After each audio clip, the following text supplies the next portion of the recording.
Thank you, Lulu, for this kind introduction.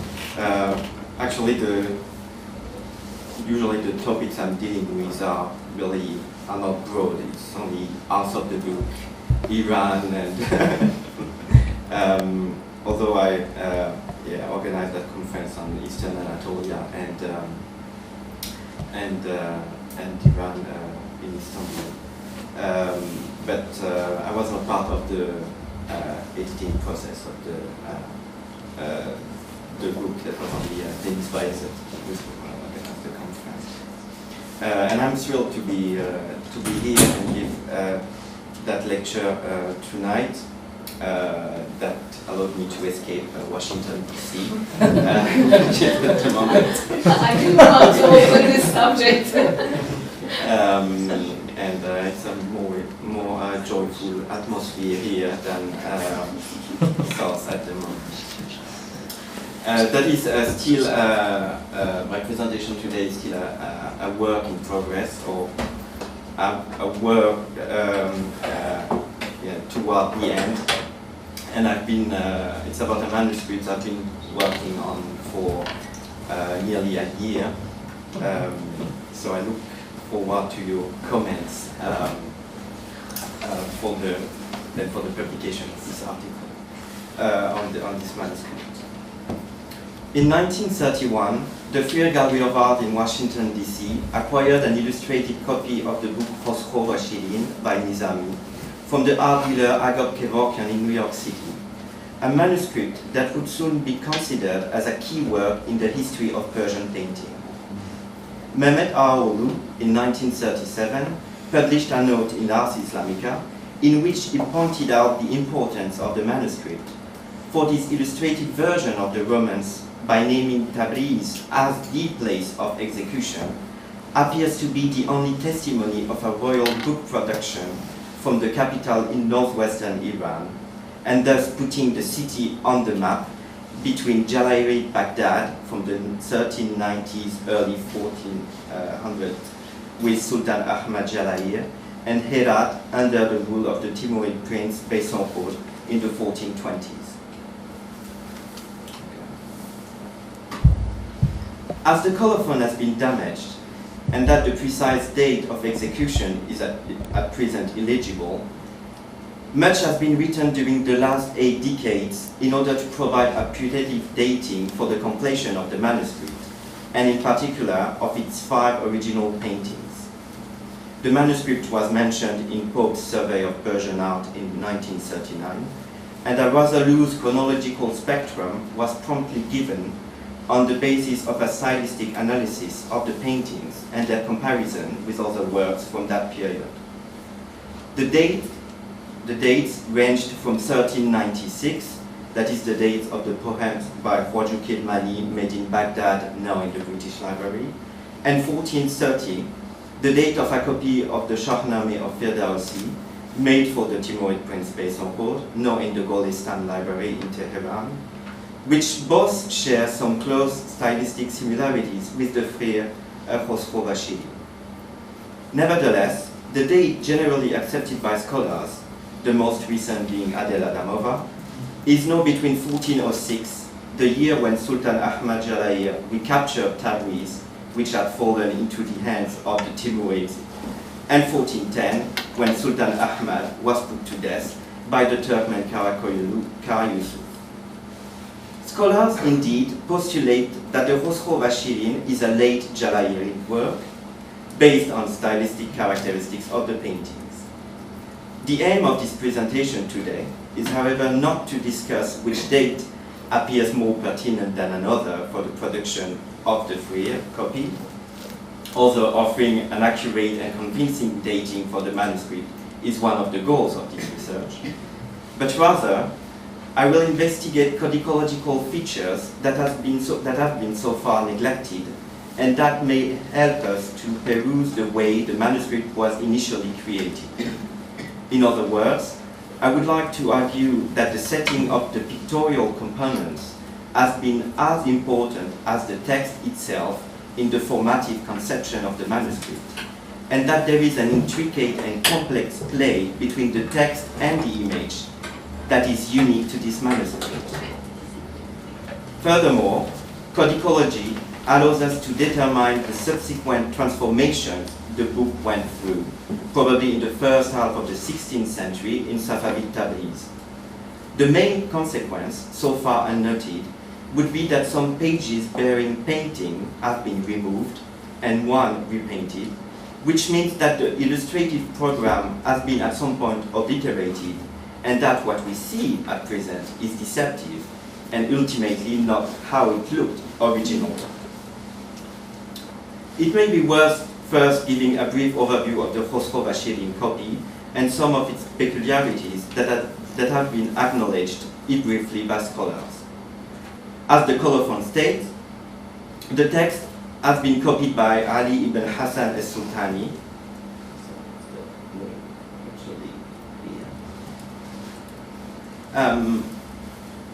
and it is only recently that this calligrapher has been acknowledged to be the Mir Ali mentioned in later Persian sources as the initiator of the script Nastaliq. His association with the invention of the Nastaliq script was thrown into doubt with the discovery of the signature of another Mir Ali, Ali ben Ilyas, in the copy of the three poems by Khwaja Kirmani, dated 1396 in Baghdad, a manuscript famous for it holds the only painting signed by the painter Junayd.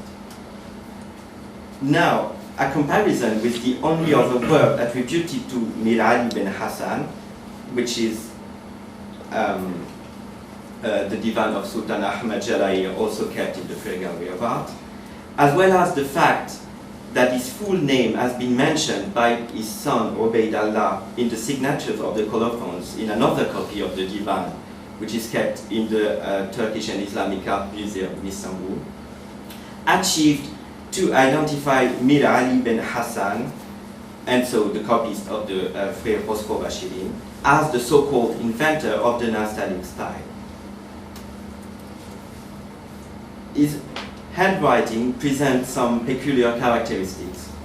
The letters and words seemingly stick to the horizontal writing line or baseline, and they are placed most often as a soft 20-degree angle to the baseline, which ultimately provides this Nastaliq with a strong visual horizontal effect.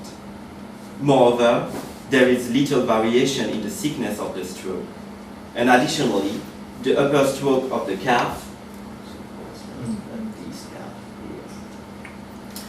not only presents a smooth angle, but is also often not attached to the vertical stroke of the later. Very similar in form to the works by Ali ibn Ilyas, so the other Mir Ali, and also by Ubayd Allah, so the son of the Mir Ali ibn Hassan. This Nastaliq is actually very characteristic of manuscripts copied under royal Jalali patronage between 1370 and 1410. Within the 63 folios, so 126 pages of the copy, 5 paintings were added, and they are among the earliest illustrations of the Khamsa of Nizami we know. They furthermore established a basic iconography that was thereafter used throughout the 15th and 16th centuries by Iranian artists. The elongated lines of the figures, with their attenuated bodies and graceful gestures, are typical of the late, early 15th century, and have been acknowledged as anticipating works of the great masterpieces of the Timurids.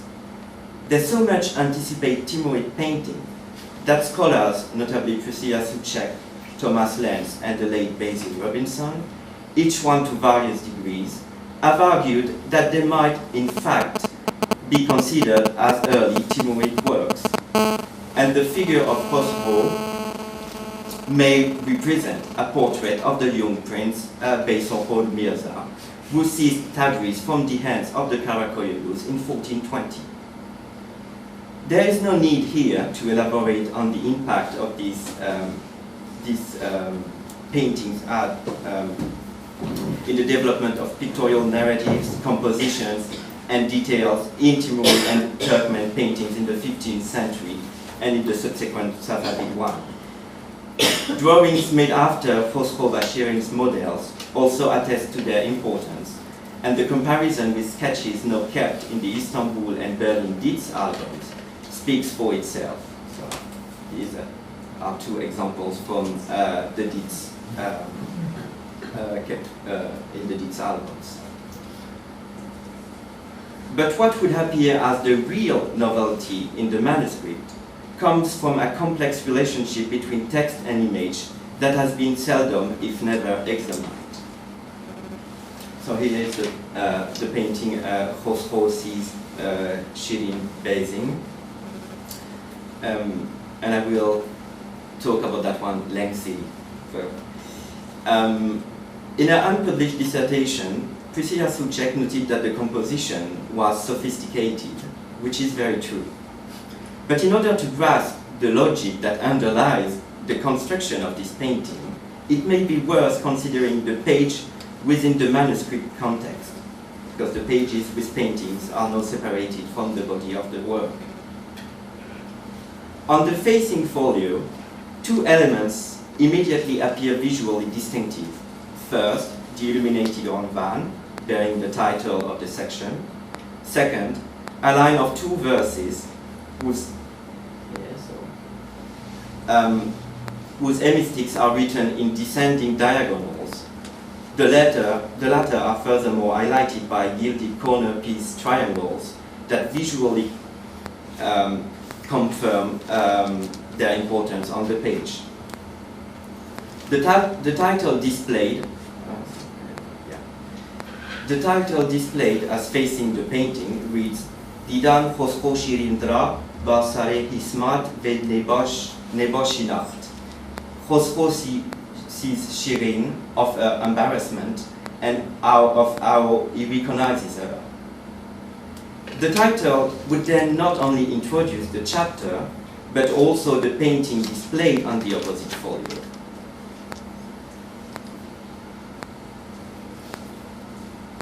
However, there might be a more complex way to understand the painting, its setting and composition.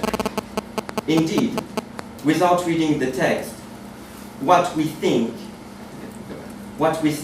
we are seeing is Khusraw on the top of a hill, looking down at Shirin bathing in a paradise-like landscape. Her horse Shabdiz, staying in the background, opposite to Khusraw and separated from him by the descending column of text. Now, this column of text, which comprises two verses, so 4 and 6, naturally leads and guides visually the reader through the landscape down to Shirin and the pool. What reads here, however, is Khusraw speaking softly to himself, as introduced by the previous hemistick. So here, Daron has teagi ahesta migoft, meaning that when the reader reaches the break line and the painting is in Khusraw's mind, and it reads, could it be that this idol of beauty would be mine, and that horse be mine? And then the next verse, so the last verse here said, he, so Khusraw, was not conscious that this horse, black like the night, and this moon, so meaning Shirin, would unexpectedly come and stay in his castle. So the break line then points to the fact that Khusraw's thoughts at this very moment are actually not focusing on Shirin only, but also on her horse, Shabdiz. So while the setting of the text with the column leads visually to Shirin, both the content and the display emphasize, in fact, that Khusraw is looking at Shabdiz, a theme that is actually relegated into the background. And in the foreground, Shirin might be the focus of the viewer attention, but the main protagonist in the scene would be, in fact, the landscape, with the water source and the pool in its center. Interestingly, the illuminated two verses on the previous page refers to this idea. And I read, the translation are from me, so they are not my English. My English for poetry is not so good. A water of immortality was to be found in a dark place, a source muddied by its shiny pure water. In it, the obscure place, alongside a source like the water of life, appeared a meadow similar to the garden of paradise. This description of the place, whose beauty is announcing Shirin's one, is also annunciating in words the subsequent painting. In that sense, one can understand why the painter extended the illustration into the margins in order to have a square surface, with the landscape occupying more than 2/3 of it. And the natural setting may have to be considered as one of the main actors, a fact that is visually underlined in the text itself by inscribing diagonally these two peculiar verses. Nevertheless, the arrangement of the verses sounds strange. Not so much musically and in the rhythm, for the poem is in the Masnavi form, with hemistics rhyming one with each other, so that one with that one with that one. And the Khusraw Shirin is also composed in Hajaz meter, so each hemistic having 11 syllables. So they are all sort of the same, and the rhyme is here. It's actually the meaning of when you read, so from here to here, the meaning sounds strange.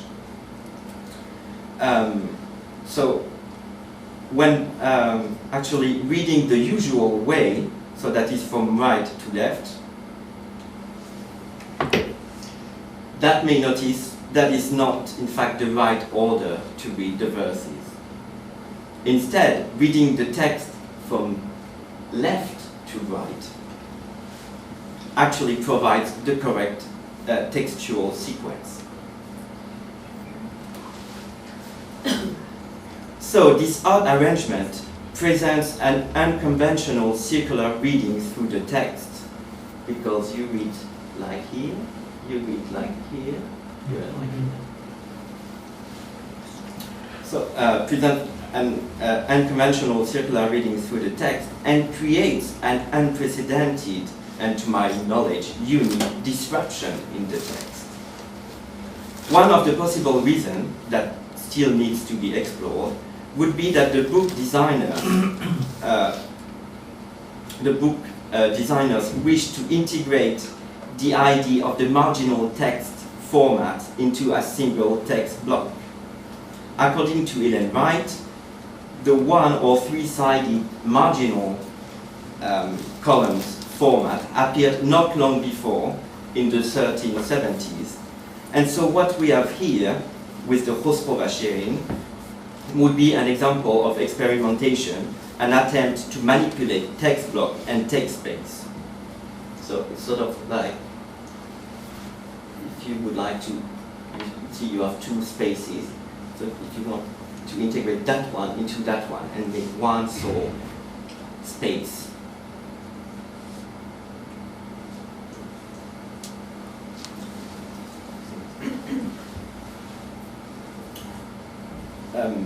There is also, of course, a practical reason, long noted by scholars, that is the making of space within the zone of text for the insertion of a painting. The illustration Khusraw gazing at Shirin bathing occupies a surface corresponding to 18 lines of text. So a page has 25 lines.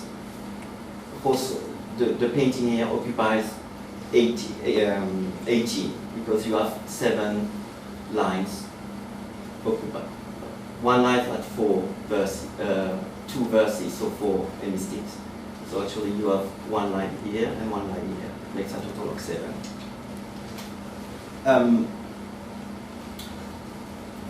So an oblique line, like that one, systematically occupies a surface corresponding to two horizontal lines of the text, but only bear one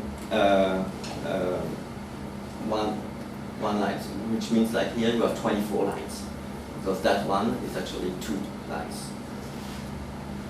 So we find actually these oblique lines on the surrounding pages of the painting, so pages like that, and they are in the number of 18. So which means that the calligrapher, by using these lines, each time gain one line, and with 18s, he had space for the for integrating the painting into the zone of text. The display with the display of the text, with the use of oblique lines within the text block, is, as far as I was able to determine, the earliest appearance in a Persian manuscript.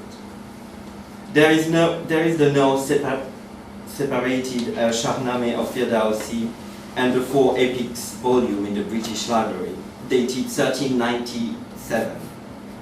But as Ellen White showed, the pages with paintings and oblique lines, so these pages, the painting is on the verso, are a slightly later addition to the manuscript. You can see it's not the same paper, and it's actually not the same handwriting. So that page was inserted into the manuscript after, and on the basis of the style of the painting, Ellen White thinks they were added after 1410. So which makes the Khusraw Shirin the earliest appearance with these oblique lines. Furthermore, the descending and ascending diagonal lines in the Shahnameh and Epics anthology read from right to left, so in the right sequence. The intriguing case of the Khusraw Shirin copy, with the unusual reading from left to right, might be explained by the fact that this oblique lines system was here used for the first time ever. So, the copyist, Mir Ali, had to pivot the leaf when he wanted to inscribe the verses in the diagonal in such a way that they appear horizontal for the copy. You know, he could not write diagonally. When you do the calligraphy, it's horizontal. So you have to turn the leaf. And then, once the folio turned, it would appear that Mir Ali had to write the verses up if he wanted to go that way. You know, if you wanted to read it correctly. But you never write from bottom to top. You always write and copy from top to bottom. So he copied, I think, the 4 hemistichs vertically from top to bottom. But once the page reoriented to normal,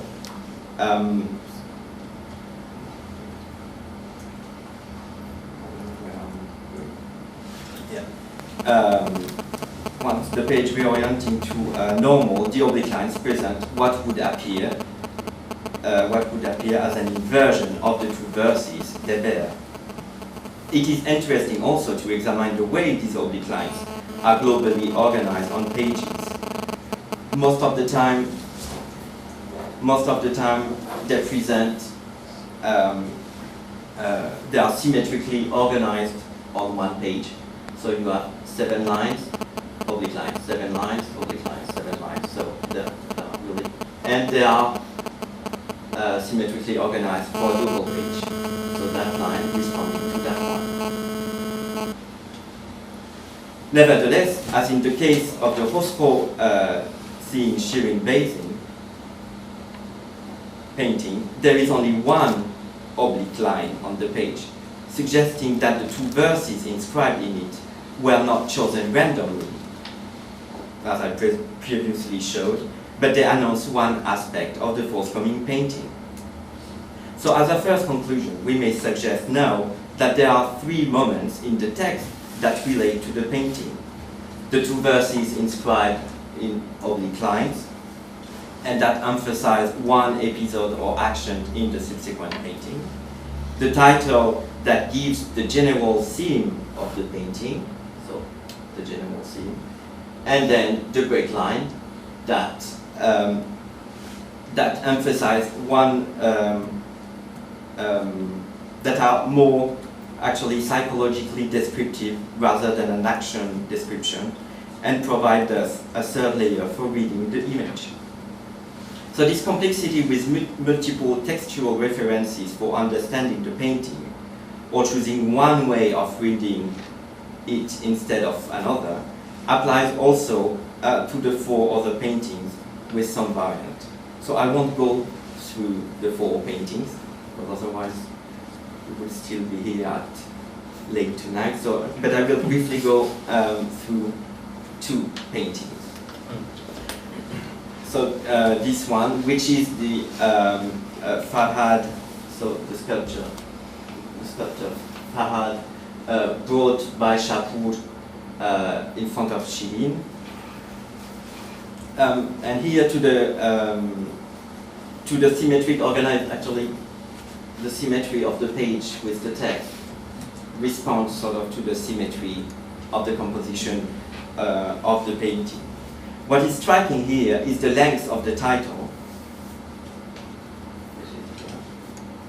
A title that does not appear in any other Nizami's version.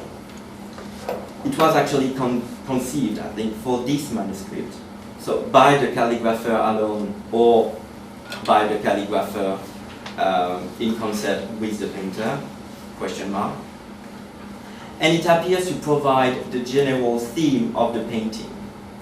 It reads, the coming of Shapur with Farhad, and of the words spoken to Farhad by Shirin on the cutting of a conduit in the rock, and of the agreement made. So the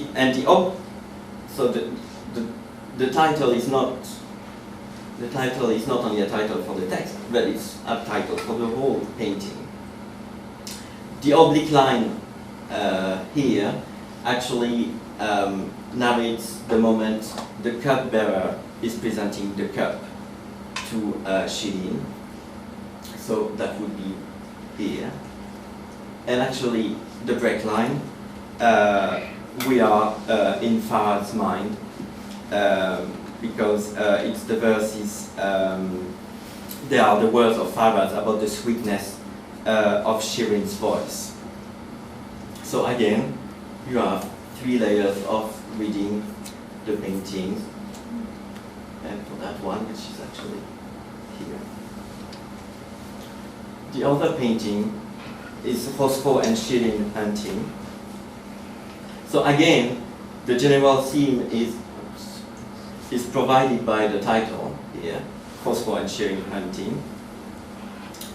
Interestingly, a title that we don't often find in other Nizami's version, as the theme is actually integrated into the chapter of the polo game.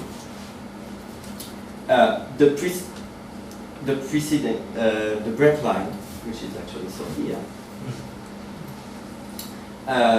depicts the moment when both Shirin and Khusraw went together into the desert and were killing so many game that we can't condemn.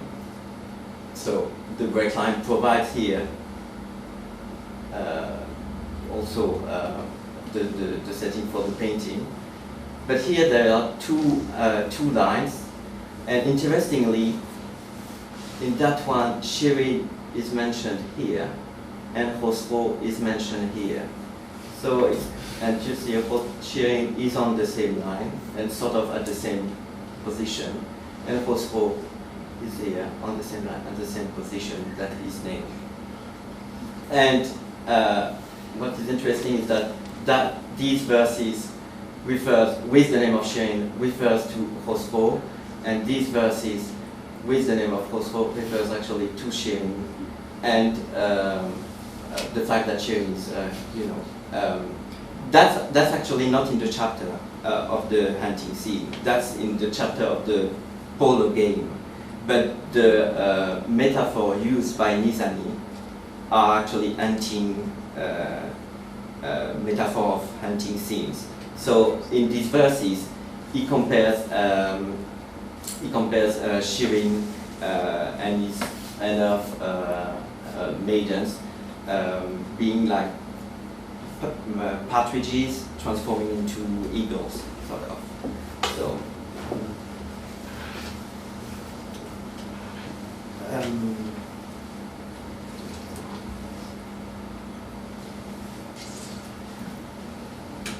And there are two more paintings like that, but I have other things to say. So the manuscript underwent a series of refurbishments in the 16th century. The most obvious is the addition of a new lacquer binding, whose plate covers present scenes of princely pleasures, entertainment in a garden, and a hunting scene. The other is to be seen inside the manuscript. Each folio has been carefully remounted into a new margin. These borders are realized on a thick type of paper adorned with gold flakes. A very similar kind of paper was used in the remounting of other manuscripts, such as a copy of the Gulistan of Saadi, copied by Sultan Ali Mashhadi in Herat in 1468, and which later entered the collections of Shah Tahmasp. And the work of gold recalls furthermore the margins of the Shahnameh of Shah Tahmasp himself, which may allow us to think that it is indeed in Tabriz that the conservation operations, or the repairs, led on the Khusraw-Shirin manuscript occurred, most hypothetically in the second quarter of the 16th century. That is also when an illuminated border was added to the opening shamse, or roundel, whose original central inscription, probably bearing the name of the initial patron, has been erased. The decorative style is very different, so that's the 16th century border, and that's original. The decorative style is very different from the early 15th century one, so are the pigments quality used. In the course of the examination of the manuscript, two folios caught my attention for the layouts of the written zone largely differ from the others.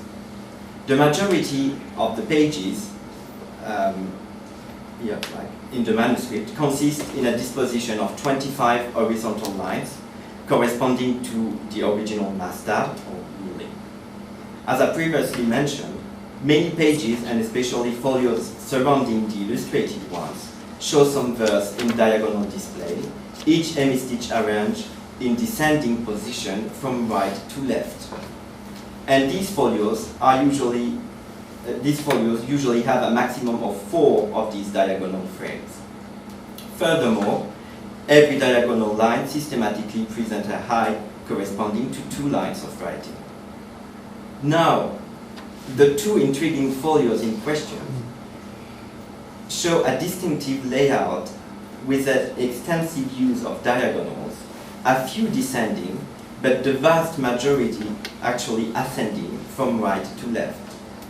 Moreover, most of them have a height corresponding to 3 lines of text, if not 4. One may also note a trait that is not very obvious on photographs, that the illuminated corner piece triangles are rendered in a shiny burnished gold, distinct from the reddish and matte gold used on other folios. Most of the corner pieces present also different patterns, and notably vegetal medallions with the core painted in blue, a feature that seldom appears in the rest of the manuscript. This makes me think actually that corner pieces elsewhere in the manuscript were also done later. That is another issue. Finally, an examination of the calligraphy demonstrates that it is not Mir Ali handwriting on these two folios. That is Mirali's Nastali. That is the two folios. That's one detail of later folio. The overall aspect is more sinuous. The variation in the width of the stroke, I mean, you can feel it here compared to that, is broad and apparent. And the dots are also not identical, and their position different on the later, I don't put it here. Because Mirali, for the sheen, often wrote the three dots on one line and not in a triangle position, but not here. So in fine, the handwriting of these two folios is attributable to the 16th century. Thus, sometime in the 16th century, two original folios have been replaced. The reason is unclear, but one may go for a simple explanation. These pages were wrecked, either by fire, by water, or worms. Nevertheless, if ever it had been the case, contiguous pages would have also presented traces of damage, and incidentally, they don't bear any. So the cause of removal should thus be found elsewhere, and the overall aspect of the written zones might provide an answer. It would not make sense to consider the peculiar disposition of text on these pages offer as a mere copy of the original ones, especially for, as we've seen previously, verses inscribed diagonally present an inversion when read from right to left, which is not the case here. So you read all the diagonals like that. So logically, on these folios, the oblique verses were on the original page arranged horizontally. And if you do so, counting the lines on the recto, so that's the recto, that's the verso, counting the line on the recto and the verso, you obtain 24 lines. But one actually oblique line, which is that one, has actually a height of, they all have 2 for this page, but that one has 3. So 24 lines plus 1 makes like 25, meaning that one full page was entirely free of text. And if the original page was not presenting text, it means that it was obviously presenting a painting. So we may not even be able to guess the subject of the disappeared painting, which is, if you consider the painting was here or here. So if the painting was put here, facing so the title and the oblique lines, the original oblique line, it would be Khusraw and Shirin. It would be Khusraw drunk, killing the lion outside Shirin's tent. And if it's on the back, which means that that line would be the break line on the original recto, that would be Khusraw and Shirin banqueting and the maidens telling stories. That's the other folio, which appears more complex to analyze. It has more lines of text, and the diagonal ones going in both directions, so descending, ascending. And interestingly, the verses inscribed in descending diagonals still present the inversion. So here, you have to read it like that, you have to read it like that, and then you go again like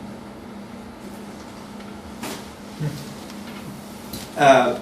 This illustrates the fact, I think, that the 16th century calligrapher copied the text he was seeing on the original folio, and thus that he didn't question this inversion, what appears as an inversion. So in order to determine the place of the painting again, we must try to recreate the original text disposition on the page. And displaying the oblique ascending line horizontal, so you put these ones on a horizontal, so from 2 or 3 to 1, and keeping these ones on 2, the result would be that the painting would have been either located here or either located here. In the first case, it falls in the episode when Shapur describes the beauty of Shirin and Shabdis to Khusraw. In the second case, it is Shirin seeing the first portrait of Khusraw drawn by Shapur. Thus, the original illustrative program in the Frères Khusraw Shirin was more extensive than in the present state. To the 5 illustrations still visible, we are now able to add 2 others.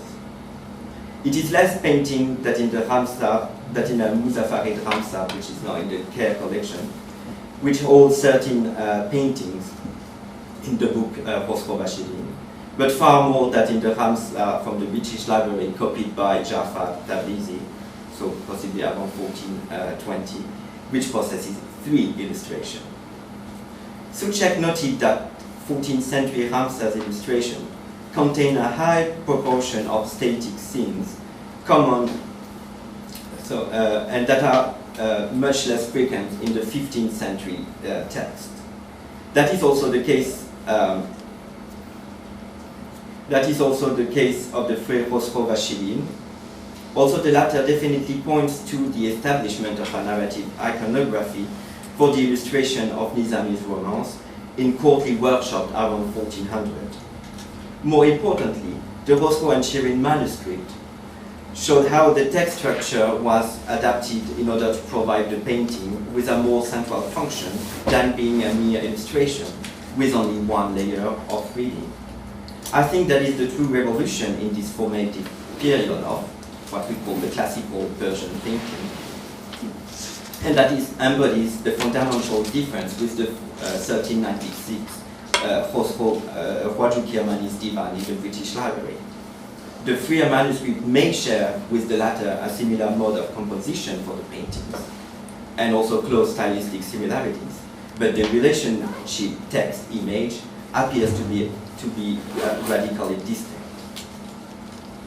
Lastly, a 6th illustration is visible in the freer manuscript. We seldom talk about it, and it has never been published, probably because this painting is a later Safavid addition, as testimonies the style of the figures alongside with these characteristic turbans around the red collar. The painting represents the Prophet Muhammad seated with Ali in a garden and among 12 companions.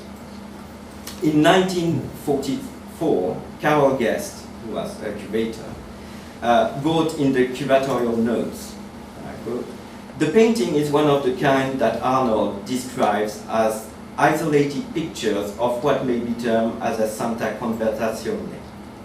The emphasis given to the figure of Ali marks it as a Shia picture. It has nothing to do with the text of the book and may possibly have been placed by or for a Shia honor. This statement is somehow accurate, for indeed the place attributed to Ali on the painting definitely confers a Shia flavor to it. But it is also partially wrong, as it has actually something to do with the text. The full page image is located in the chapter Anad and Nabi, so the eulogia on the prophet that we usually find at the beginning of every poetic work in the Masnavi form. As such, there is an Anad and Nabi in each of the 5 books of the Ramsar of Nizami. The addition of the Safavid illustration at this location of the text is thus not incidental. Furthermore, reading the text shows reading the text, so here, and on the next, on the verso of the painting, shows that there is any disruption in Nizami's text between the last verso and the following one. An X-ray analysis led in the late 1970s at Priscilla Suchek's request revealed another painting lying underneath the Safavid one, Emily Jacobson, our paper conservator at the Free Sackler, has recently been able to determine that the latter was not painted over the other one, but rather executed on a sheet of paper that was pasted onto the page. A microscope examination shows actually 4 layers of paper, the border, a strip on the Jadvi line, so where you have the ruling. Here, so it's actually a strip of paper. Then the original page, and on the original page, a sheet of paper with this painting. As some motifs demonstrate, like the leaves of the palm trees in the upper part, the pages was pasted blank, and the painting was added thereafter. So it is hard, if not impossible, to tell when this addition occurred, at the same time than the mending of the manuscript, or later in the 16th century. So the original painting was also full page and depicts an outdoor scene with a prophetic figure, obviously the Prophet Muhammad, seated on a throne, surrounded by animals in the upper part, with one coming to him. And in the foreground, a gathering of men, probably the companions. The text, so at the break line, read he, so the Prophet Muhammad, defined 4 limits to the palace of the law, and he eternally established its foundation on 4 walls. From his law, he brought novelty to the prophecy, and he encouraged wisdom under his protection. So more than a mere depiction of what looks like an apotheosis of the prophet, the original painting may have been understood as an allegorical painting of the Sharia. This is a unique illustration of an art Nabi, not only in the book of Khusraw and Shirin, but also in the iconographic cycles of the Khamsa of Nizami. This painting alone deserves further research because it brings a lot of new things on the depiction of the prophet.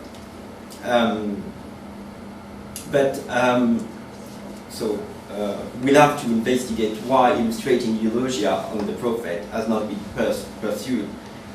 followed in later manuscripts. Is it because of the sensitive subject of depicting the prophet, or is it because, as usually in Khamsa copies, the setting of canonical iconography led to illustrate the Miraj in the first book of the Khamsa, the Marzan al-Asrar? This later option may point to the fact that the Free Khusraw Shirin was not part of a bigger project of a full copy of the Khamsa of Nizami, but a standalone. One last point may be worth noting. Muhammad enthroned is in the Khusraw Shirin manuscript the only painted whose surrounding text does not present any oblique lines. I guess the reason would be that in the short section of the Nabi, any verse concerning the prophet should be considered as more important than another. The text then speaks for itself, and here at last, so does the image. So in conclusion, I think it was Oleg Graba who liked talking about the idea of an archaeology of the book, an object in which you have to dig through paper, not literally of course, in order to expose the different layers with the original leaf of paper and its subsequent transformation. Most of the time, these were mending and repairs, as well as addition.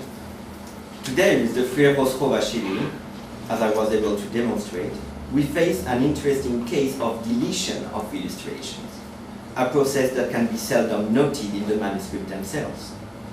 The reasons of this deletion still need to be researched, but an obvious one would be that these 2 paintings were removed from the original manuscript to be remounted into an album in the Safavid period.